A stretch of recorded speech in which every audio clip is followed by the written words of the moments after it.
Shalom Bapak Ibu dan rekan-rekan yang dikasihi oleh Tuhan. Gimana kabarnya? Seneng rasanya bisa ketemu. Sekalipun kita nggak bisa ketemu empat mata, tetapi di dalam anugerah Tuhan kita bisa ditemukan. Bapak Ibu saudara yang dikasihi oleh Tuhan, kembali lagi di dalam persekutuan doa kita. Bapak Ibu, apa sih dan kenapa sih kita berdoa gitu ya? Seringkali kita jalan autopilot tuh ya, pokoknya hari Rabu malam ada persekutuan doa gitu ya. Tapi kita nggak mengerti esensi kenapa sih kita mesti doa. Minimal Bapak Ibu, ketika kita berdoa, kita dekat dengan hati Tuhan. Kita tahu isi hati pikiran Tuhan. Kita bisa dekat sama Tuhan. Minimal seperti itu.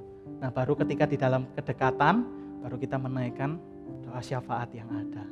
Bapak Ibu saudara yang dikasihi oleh Tuhan, mari sama-sama sebelum kita mulai persekutuan doa ini, ada baiknya kita terlebih dahulu untuk menenangkan hati kita sejenak. Kita mengambil waktu teduh di hadapan Tuhan, kita menenangkan segala sesuatu yang ada, kita istilahnya pause dari kehidupan kita, aktivitas kita. Mari sama-sama kita mengambil waktu teduh dalam beberapa waktu menit ke depan ini. Mari sama-sama kita mengambil waktu teduh ini.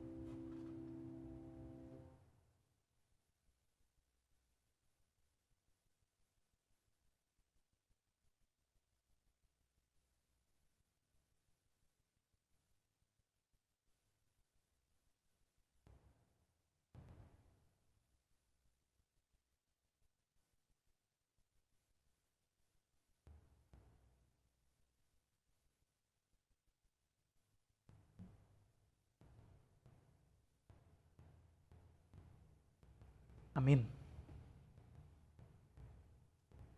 Bapak Ibu dan rekan-rekan yang dikasihi oleh Tuhan, di dalam satu Mazmur dikatakan di sana, selidikilah hatiku ya Tuhan dan kenalah hatiku. Bapak Ibu, waktu kita mendengar,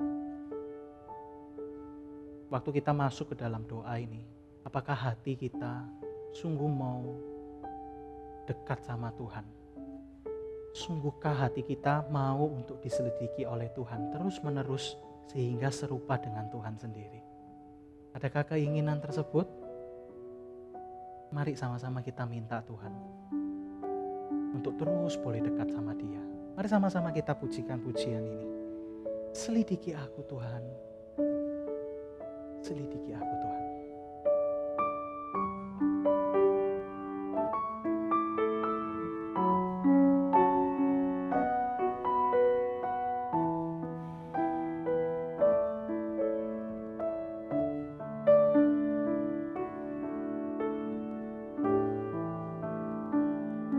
Selidiki aku, lihat hatiku, apakah ku sungguh mengasihimu, Yesus, Kau yang Maha Tahu dan menilai hidupku, tak ada yang tersembunyi bagimu. Telah kulihat kebaikanmu yang tak pernah habis di hidupku. Ku berjuang sampai akhirnya Kau dapati aku tetap setia. Mari sama-sama sekali lagi kita katakan, selidiki aku, selidiki aku, lihat hatiku, apakah ku sungguh mengasihimu, Yesus, Kau yang Maha Tahu dan menilai hidupku, tak ada yang tersembunyi bagimu. Sekali lagi, selidiki aku, lihat hatiku, lihat hatiku, apakah ku sungguh mengasihimu, Yesus, Kau yang Maha Tahu dan menilai hidupku.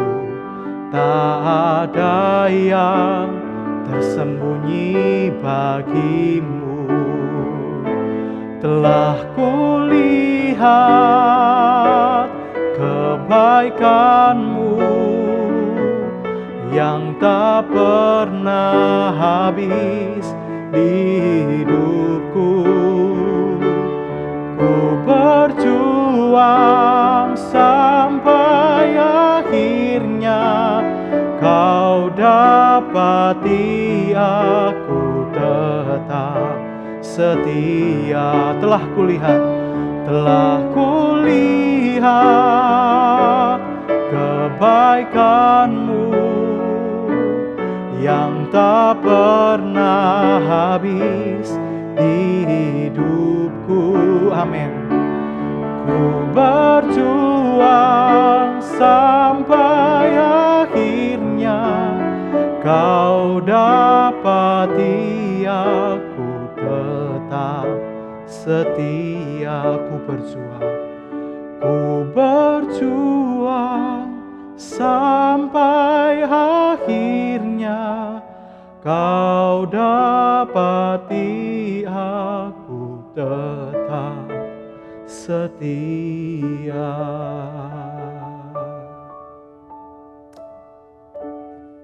Benar Tuhan, kami rindu Tuhan di dalam kehidupan kami. Semakin hari semakin Engkau bentuk serupa dengan-Mu Tuhan. Kami rindu biarlah bukan hanya seperti nyanyian ini belaka di dalam kehidupan kami, dalam hati kami. Tetapi biarlah Engkau terus menyelidiki hati kami. Sehingga di akhir nanti Tuhan, di akhir perjalanan kami didapati oleh-Mu. Engkau hamba yang setia. Tuhan tolong kami Tuhan, selidiki hati kami. Buka setiap hati kami Tuhan. Terima kasih. Kami bersyukur dan kami menyerahkan perenungan firman ke depan ke dalam tangan-Mu. Beri kami hikmat Tuhan untuk kami mengerti dan biarlah firman itu boleh tertanam di dalam hati kami. Kami bersyukur dan berdoa dalam nama Yesus. Amin. Bapak Ibu Saudara yang dikasihi oleh Tuhan, mari sama-sama kita mengambil satu ayat perenungan firman kita, sama-sama kita merenungkan, ada waktu untuk merenungkan tentang diri kita dan di hadapan Tuhan kita. Nah, sama-sama kita mengambil dari satu ayat firman yang terambil dari 2 Korintus 12 ayat yang ke-9. 2 Korintus 12 ayat yang ke-9 mengatakan demikian. Tetapi jawab Tuhan kepadaku, cukuplah kasih karuniaku bagimu. Sebab justru di dalam kelemahanlah kuasaku jadi sempurna. Sebab itu terlebih suka aku bermegah atas kelemahanku, supaya kuasa Kristus turun menaungi aku. Bapak Ibu dan rekan-rekan yang dikasihi oleh Tuhan, beberapa hari yang lalu, saya ini nonton ada satu cuplikan film drama Korea. Filmnya cukup bagus saya bilang ya, dan punya cerita yang bagus untuk sama-sama kita renungkan. Jadi ceritanya begini Bapak Ibu. Seorang tokoh, begitu ya, ya kita sebut si A begini ya. Nah si A ini adalah seorang anak bungsu dari seorang pejabat yang terkenal di Korea begitu ya. Nah si A ini adalah anak bungsu, tetapi kondisinya dia itu nggak seperti sama kakak-kakaknya begitu ya. Istilahnya beda nasib begitu. Kenapa kok beda nasib? Karena memang si A ini mungkin nggak terlalu pinter dibandingin kakak-kakaknya. Dia mungkin nggak terlalu tampan dibandingin sama kakak-kakaknya. Sehingga yang terjadi adalah orang tuanya itu mungkin karena dia nakal kali ya.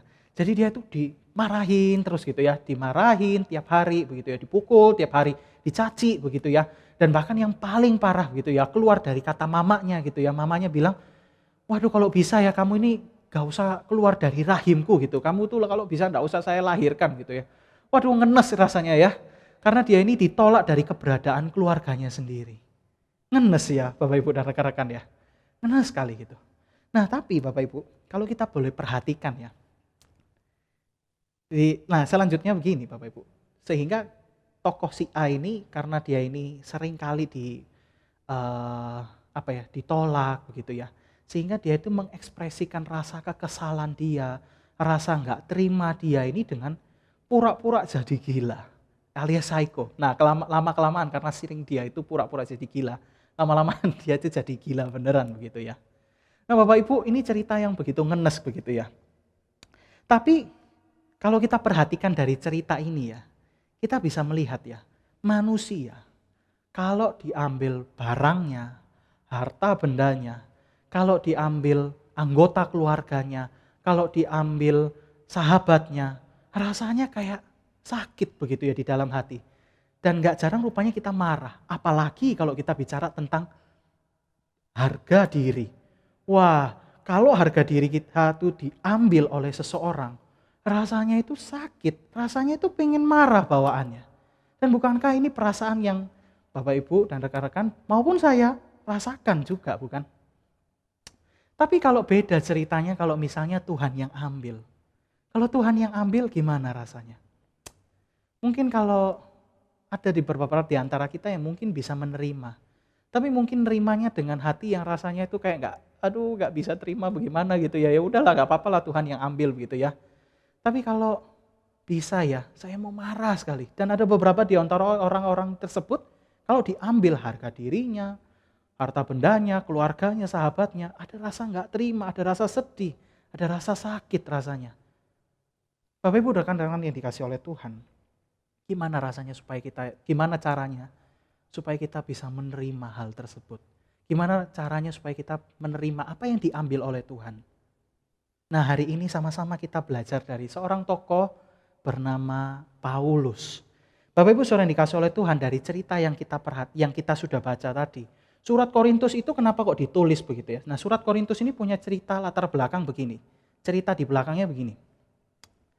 Nah, surat Korintus ini muncul karena jemaat Korintus ini awalnya itu jemaat yang dirintis oleh Paulus begitu ya. Nah, setelah Paulus meninggalkan jemaat Korintus dan membiarkan mereka dewasa sendiri begitu ya. Nah, Paulus ini waktu itu merintis ke kota lainnya begitu istilahnya. Dan di kota lain Paulus ini dengar bahwa sebetulnya jemaat Korintus ini kembali berulah. Mereka ini kembali ke dalam kehidupan yang lama istilahnya, cara hidup yang lama. Dan lebih parahnya lagi rupanya cara hidup yang lama ini rupanya dipicu oleh kemunculan nabi-nabi palsu kalau istilahnya Paulus. Istilahnya itu pengajar-pengajar yang palsu. Pengajar-pengajar yang nggak memberitakan Injil begitu ya sebetulnya. Injil Kristus. Tapi memberitakan Injil yang lain gitu istilahnya. Kabar baik yang lain gitu. Nah, rupanya nabi-nabi palsu atau pengajar-pengajar yang palsu ini rupanya mereka bukan hanya sekedar mengajar Injil saja yang palsu, tapi mereka ini istilahnya itu menghasut jemaat Korintus. Sehingga lama-kelamaan jemaat Korintus ini lama-lama makin gak percaya sama Paulus, dan nasihat-nasihat Paulus ini gak diperhatikan oleh Paulus. Bapak Ibu dan rekan-rekan yang dikasih oleh Tuhan, inilah yang terjadi sama Paulus begitu ya. Dan lebih parahnya lagi adalah jemaat Korintus ini membandingkan pengajar-pengajar palsu sama Paulus. Dibilang ya, contoh nih ya, Paulus ini nggak pinter khotbah. Ya memang benar, Paulus ini nggak pinter khotbah. Beda sama orang-orang pengajar-pengajar palsu yang lebih hebat berretorika. Paulus ini cuma bisa nulis aja. Paulus nggak pinter dalam berretorika, Bapak Ibu. Dan ini yang terjadi. Apalagi setelah itu juga dibilang, Paulus ini bukan rasul yang diutus Yesus langsung begitu ya. Sehingga secara pribadi begitu ya. Kalau jadi Paulus, pasti kita yang membela. Dan benar saja, Paulus membela hak kerasulannya istilahnya begitu ya. Hak kenabiannya dengan apa? Nah, di ayat yang di atas tadi kita baca bahwa sebetulnya diceritakan bahwa Paulus waktu dia mimpi, dia itu seperti kayak dibawa Tuhan naik turun surga. Woi, naik turun surga. Rasanya kayak pendeta-pendeta yang kita dengar ya sekarang itu ya. Banyak mereka yang mengaku-ngaku ini naik turun surga, dan Paulus juga merasakan hal yang sama. Dia juga naik turun surga. Dia dia membuktikan bahwa dirinya itu juga sama-sama spiritualnya begitu ya. Tapi nggak hanya berhenti di sana saja. Meskipun hal ini terasa spektakuler ya. Tetapi bagi Paulus ini sesuatu hal yang sia-sia. Kenapa? Karena pembelaan dia ini nggak berhenti hanya sekedar bicara tentang naik turun surga. Tetapi pembelaannya itu justru di dalam ayat yang kita baca tadi. Yaitu apa? Waktu Paulus diberikan duri dalam daging atau diberikan kelemahan atau kekurangan di dalam dirinya. Waktu bagian dirinya itu diambil oleh Tuhan begitu ya. Paulus sampai minta 3 kali permohonannya. 3 kali permohonan itu sampai kayak kalau beberapa penafsir itu sampai bilang 3 kali permohonan ini sama kayak Yesus waktu dia mau di Taman Getsemani mau disalib. Dia itu sampai mohon-mohon, Tuhan tolong cabut duri dalam daging saya gitu. Tolong apa oh Tuhan gitu. Tetapi uniknya adalah Tuhan gak jawab doa Paulus dengan cara ambil kekurangan dia gitu. Tapi justru Tuhan jawab di dalam ayat yang kita baca tadi. Cukuplah kasih karuniaku bagimu. Sebab dalam kelemahanlah kuasaku jadi sempurna. Sebab di dalam kelemahanlah kuasa Tuhan jadi sempurna. Bapak Ibu saudara dikasih oleh Tuhan, Paulus ini ibaratnya kayak diajarkan Tuhan begini Bapak Ibu. Paulus, kalau kamu mau menunjukkan dirimu, gak usah kamu tunjukkan dirimu yang punya keturunan Yahudi asli. Gak usah tunjukkan kalau kamu ini pinter. Gak usah tunjukkan kalau dirimu ini punya bisa bahasa ini, bahasa itu. Gak usah tunjukkan kalau kamu ini punya pengalaman spiritual ini, bisa mimpi itu, bisa bahasa ini, bahasa roh itu. Gak perlu. Justru yang perlu kamu tunjukkan, yang kamu bela adalah penderitaan yang kamu alami. Loh kok bisa penderitaan yang ditunjukkan? Karena begini Bapak Ibu, waktu Paulus diberikan penderitaan oleh Tuhan, justru Paulus ini kalau di dalam ayat ini ya, justru Paulus ini merasakan anugerah Tuhan lebih banyak dari sebelumnya. Dan yang lebih parahnya lagi, yang lebih baiknya lagi adalah waktu Paulus mengalami kekurangan, waktu Paulus mengalami anugerah Tuhan juga, orang lama-lama nggak lihat diri Paulus, tetapi orang lama-lama makin melihat siapa diri Tuhan di dalam Paulus. Bapak Ibu saudara yang dikasih oleh Tuhan, pernah nggak lihat satu gelas begitu ya? Nah misalnya nih ya, kalau isinya apa gelas gini ya, kita isi gelasnya itu sama air, tapi gak usah isinya full gitu ya, isinya separuh gitu. Nah separuh lagi kosong gitu. Gimana rasanya? Biasa aja kali ya, biasa aja. Nah tapi kalau misalnya kita bayangkan itu gelas, kalau kita isi dengan separuh. Nah sekarang tuh kita bayangkan gini, gelas itu ibarat diri kita, wadahnya itu diri kita. Nah isinya itu seperti kayak mungkin ya kemampuan kita, skill kita, atau harga diri kita lah ya intinya begitu. Tapi harga diri kita itu cuma diisinya cuma separuh gitu. Gimana rasanya? Nggak enak ya. Sebagai manusia tuh rasanya kita pengen jati diri kita, harga diri kita, semuanya tuh pengennya yang full begitu ya. Semuanya yang penuh begitu kalau bisa. Nggak boleh kalau ada yang kurang gitu. Rasanya kalau ngelihat gelas begitu aja, buat saya secara pribadi ya ngelihat gelas begitu, rasanya pengen tak isi full gitu ya. Kalau bisa tak suntek, kalau bisa full, luber gitu ya kalau bisa. Nah ini yang terjadi Bapak Ibu. Nah tapi kalau kita ngelihat di dalam ayat ini, justru sebaliknya Bapak Ibu. Di dalam firman Tuhan yang kita baca ini, ibaratnya gelas, Paulus ini airnya itu diambil separuh oleh Tuhan. Dan waktu Paulus minta untuk supaya dikembalikan airnya, Tuhan gak jawab untuk dikembalikan airnya. Justru sebaliknya ya Bapak Ibu. Justru sebaliknya adalah apa? Tuhan biarkan kekosongan itu ada di dalam diri Paulus. Supaya apa? Kekosongan itu disiapkan oleh Tuhan. Untuk diisi oleh anugerah Tuhan sendiri. Untuk diisi oleh anugerah Tuhan sendiri. Bapak Ibu saudara yang dikasih oleh Tuhan, kalau kita melihat pandemi ini ya, ada banyak yang diambil dari diri kita bukan? Misalnya ya, anggota keluarga kita, sahabat kita, teman-teman kita, mungkin sudah dipanggil Tuhan terlebih dahulu. Atau mungkin kalau kita bisa melihat, misalnya ya, ekonomi pekerjaan kita diambil oleh Tuhan.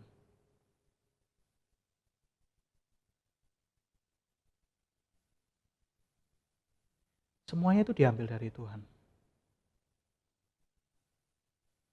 Tapi Bapak Ibu Saudara yang dikasih oleh Tuhan, percayalah bahwa ketika semuanya itu diambil dari Tuhan, percayalah seperti ibarat gelas yang kosong tadi. Mungkin diisinya cuma separuh, dan separuhnya lagi kosong. Mungkin kita nggak bisa ngelihat hal yang kosong itu. Tetapi hal yang kosong itu bisa jadi itu sesuatu hal yang Tuhan siapkan. Untuk apa? Untuk diisi oleh kemuliaan-Nya. Untuk diisi oleh anugerah-Nya. Mungkin bisa jadi Tuhan ambil pekerjaan kita. Mungkin bisa jadi Tuhan ambil usaha kita mungkin. Atau mungkin Tuhan bisa ambil kesehatan kita. Atau Tuhan mungkin bisa ambil kenyamanan kita, keamanan kita dengan penyebaran virus corona seperti ini. Itu semua diambil oleh Tuhan. Dengan satu alasan mungkin. Supaya kita ngerasakan anugerah Tuhan lebih banyak daripada anugerah yang sebelum-sebelumnya kita rasakan. Selamat menikmati anugerah Tuhan. Tuhan memberkati setiap kita. Amin. Mari sama-sama kita berdoa. Bapa, Tuhan, kami rindu Tuhan. Biarlah kami ini terus boleh diisi oleh Tuhan. Sekalipun Tuhan di tengah kondisi penyebaran virus corona ini mematikan pekerjaan kami, aktivitas kami, rutinitas kami pun serasa diambil oleh Tuhan. Tapi Tuhan, kami rindu Tuhan, sekalipun banyak hal yang diambil dari Tuhan, dari kami Tuhan. Tetapi biarlah Tuhan, kami terus boleh merasakan anugerah Tuhan. Kami terus boleh diisi oleh anugerah Tuhan. Kuatkan hati kami Tuhan, teguhkan hati kami Tuhan. Supaya kami semakin hari semakin sadar bahwa sebetulnya di dalam kekosongan-kekosongan hidup kami, sebetulnya itu adalah sesuatu hal yang Tuhan siapkan untuk Tuhan isi dengan anugerah Tuhan. Ajar kami seperti Paulus Tuhan, ketika kami lemah, kami kuat. Ketika kami lemah akan banyak hal, kami justru dikuatkan. Karena kami ada di dalam tangan Tuhan. Tuhan tolong setiap kami terlebih dahulu. Terima kasih Tuhan, terima kasih. Kami menyerahkan semua ke dalam tangan-Mu. Kiranya Tuhan boleh bekerja dalam kehidupan kami hari lepas hari. Mulai dari sekarang sampai kedatangan Tuhan Yesus yang kedua kali. Kami menyerahkan semua ke dalam tangan-Mu. Dalam nama Yesus kami berdoa. Amin. Mari sama-sama sebelum kita masuk ke dalam doa syafaat kita, sama-sama kita pujikan pujian ini terlebih dahulu ya. Selidiki hati kami Tuhan. Lihat hati kami.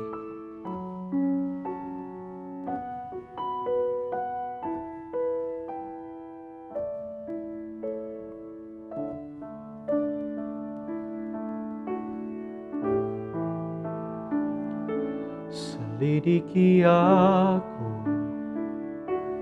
lihat hatiku, apakah ku sungguh mengasihimu, Yesus, Kau yang Maha Tahu dan menilai hidupku, tak ada yang tersembunyi bagimu. Telah kulihat kebaikan-Mu yang tak pernah habis di hidupku. Ku berjuang sampai akhirnya Kau dapati aku tetap setia. Telah kulihat kebaikan-Mu yang tak pernah habis di hidupku. Ku berjuang sampai akhirnya Kau dapati aku tetap setia.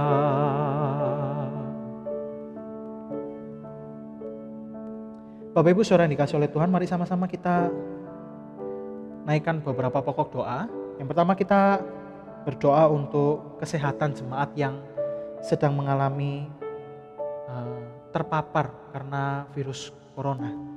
Mari sama-sama kita minta Tuhan untuk memohon kesembuhan dari mereka, pemulihan dari Tuhan, supaya mereka boleh disembuhkan. Mari sama-sama kita berdoa, kita buka suara. Tuhan, kami berdoa buat setiap jemaat yang saat ini Tuhan sedang mengalami sakit, sedang mengalami kelemahan tubuh. Entah mereka yang saat ini terpapar oleh virus corona, maupun mereka yang saat ini sedang mengalami kelemahan tubuh yang lain. Tuhan, tolong setiap mereka Tuhan, supaya Tuhan terus boleh berikan mereka kekuatan Tuhan di dalam menjalani kondisi-kondisi mereka, kondisi kritis mereka.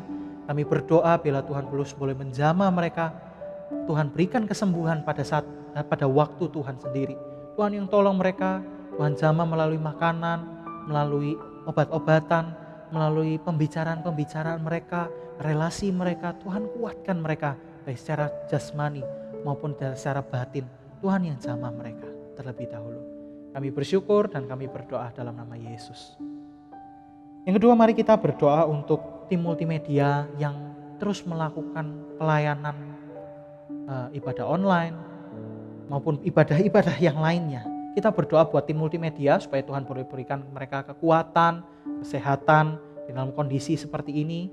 Mari sama-sama kita berdoa buat mereka. Mari sama-sama kita berdoa. Tuhan, kami berdoa buat setiap tim multimedia di tengah penyebaran virus pandemi ini. Mereka harus terus melayani Tuhan, mereka harus datang ke gereja dengan kondisi mereka yang dimana mereka juga harus melakukan rutinitas yang lain selain pelayanan. Tuhan, kuatkan mereka di dalam kondisi-kondisi seperti ini Tuhan.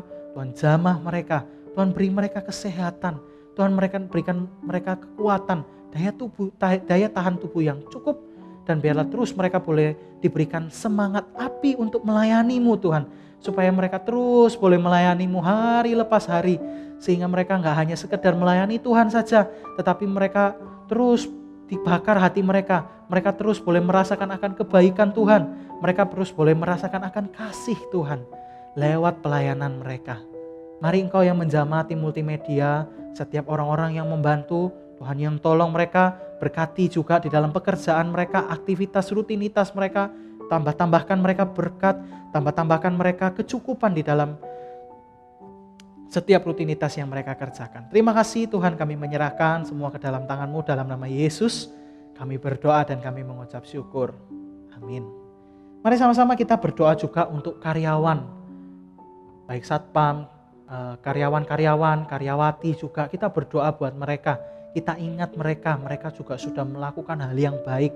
Tiap hari mereka terus menjaga gereja kita, terus membersihkan. Perlu kita ingat di dalam doa Bapak Ibu. Dan mari sama-sama kita berdoa buat mereka, supaya mereka terus diberikan kekuatan oleh Tuhan.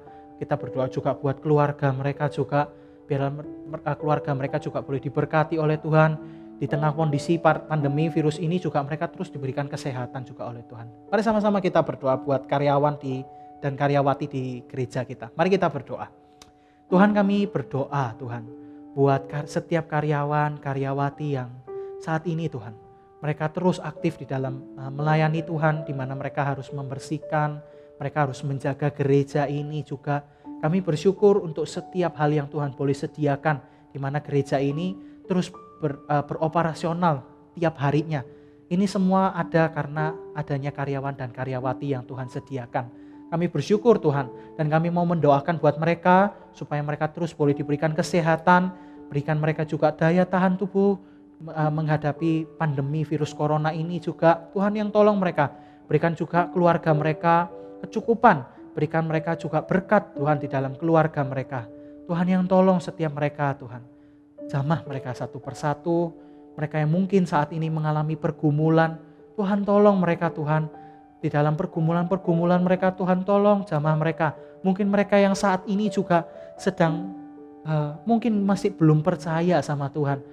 Tuhan, kami percaya kuasa-Mu gak terbatas terhadap kami jemaat-jemaat-Mu Tuhan. Tetapi kami percaya kuasa-Mu juga menyentuh setiap karyawan-karyawan yang masih belum percaya sama Tuhan. Tuhan tolong buat mereka satu persatu, Tuhan jamah hati mereka supaya satu hari kami rindu. Biarlah mereka juga boleh bersama-sama dengan kami menyembah Tuhan, memuji Tuhan, mendengarkan dan bahkan bersaksi tentang bagaimana Tuhan begitu baik di dalam kehidupan mereka. Tuhan tolong satu persatu di dalam buat kehidupan karyawan-karyawati kami di gereja kami. Terima kasih Tuhan, kami bersyukur dan kami berdoa. Dalam nama Yesus kami berdoa, amin.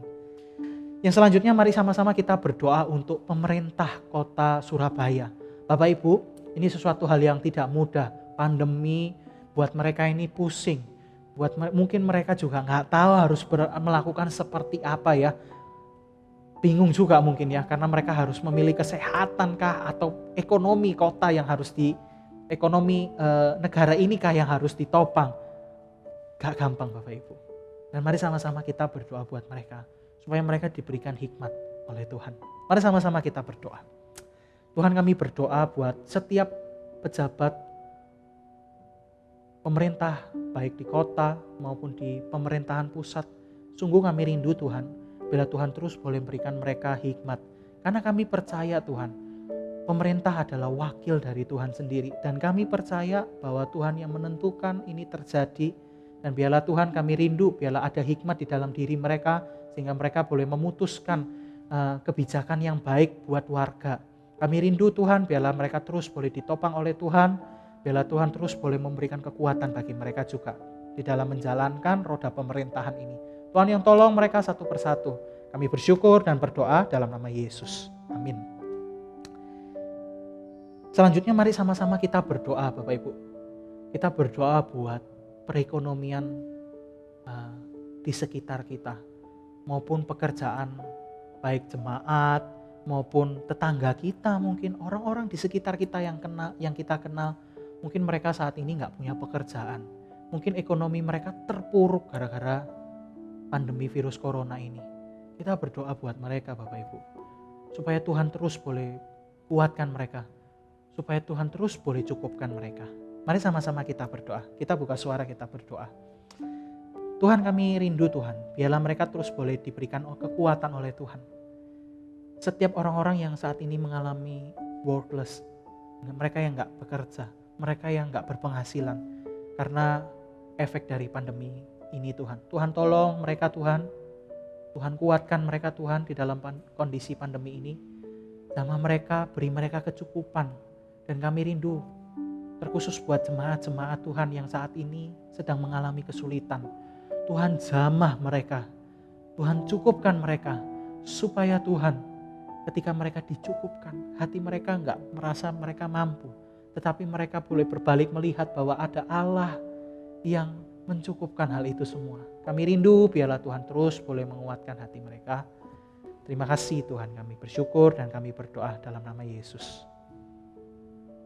Yang terakhir, mari sama-sama kita berdoa buat kerohanian setiap jemaat, setiap orang-orang yang kita ketahui, baik jemaat, anggota, sanak saudara, anggota keluarga kita, teman-teman kita, maupun setiap kru-kru hamba Tuhan juga. Doakan mereka satu persatu, karena melalui doa Bapak Ibu sekalian, kerohanian setiap dari kita ini akan juga terjaga. Mari sama-sama kita berdoa, kita buka suara. Kami rindu Tuhan, biarlah setiap jemaat yang saat ini menyaksikan maupun mereka yang gak menyaksikan, kami berdoa untuk setiap anggota keluarga kami, saudara-saudara kami, teman-teman sahabat kami, maupun setiap hamba-hamba Tuhan yang lain Tuhan, di dalam gereja ini. Sungguh kami rindu Tuhan, kami terus boleh dikuatkan. Sungguh kami rindu hati kami, batin kami ini terus boleh dikuatkan. Hubungan kami bersama dengan Tuhan. Kami boleh terus didekatkan oleh Tuhan. Karena kami rindu Tuhan, di dalam kondisi situasi pandemi ini kami gak hanya melalui hal ini saja. Sekalipun hal ini jadi krisis, tetapi biarlah melalui krisis ini kami dikuatkan kembali. Sehingga ketika kami melewati krisis ini, kami betul-betul merasakan bagaimana Tuhan begitu menguatkan kami. Kami betul-betul menyadari bahwa kami punya Allah yang begitu baik di dalam kehidupan kami. Allah yang mengasihi kami. Tuhan jamah setiap kami terlebih dahulu Tuhan. Tuhan jamah kerohanian kami terlebih dahulu juga. Terima kasih Tuhan, Kami bersyukur untuk setiap doa-doa syafaat yang kami naikkan, dan kami rindu biarlah Tuhan boleh menjawab sesuai dengan waktu Tuhan sendiri. Kami bersyukur Tuhan, dan kami menyerahkan semua ke dalam tangan-Mu. Dalam nama Yesus kami berdoa dan kami mengucap syukur. Amin. Sekian persekutuan doa malam hari ini. Tuhan Yesus memberkati kita. Bapak Ibu dan rekan-rekan sekalian, jangan sungkan-sungkan untuk berbagi cerita buat bagi Bapak Ibu yang mungkin mengalami pergumulan. Jangan sungkan-sungkan untuk berbagi kepada tim hamba Tuhan. Sekian, Tuhan memberkati kita. Selamat menikmati anugerah Tuhan. Amin. Terima kasih.